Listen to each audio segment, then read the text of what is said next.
जिन लोगों ने अल्लाह के रूबरू हाजिर होने को झूठ समझा वो घाटे में आ गए, यहां तक कि जब उन पर क़यामत नागहां आ मौजूद होगी तो बोल उठेंगे कि हाय उस कोताही पर अफसोस है जो हमने क़यामत के बारे में की। और वो अपने अमाल के बोझ अपनी पीठों पर उठाए हुए होंगे। देखो जो बोझ ये उठा रहे हैं बहुत बुरा है। और दुनिया की जिंदगी तो एक खेल और मशगला है, और बहुत अच्छा घर तो आखिरत का घर है, यानी उनके लिए जो अल्लाह से डरते हैं। क्या तुम समझते नहीं? हमको मालूम है ए नबी कि इन काफिरों की बातें तुम्हें रंज पहुंचाती हैं, मगर ये तुम्हारी तकजीब नहीं करते बल्कि जालिम अल्लाह की आयतों से इनकार करते हैं।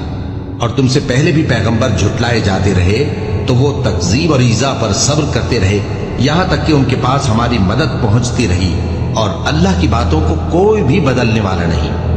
और तुमको पैगंबरों के अहवाल की खबरें पहुंच चुकी हैं तो तुम भी सब्र से काम लो।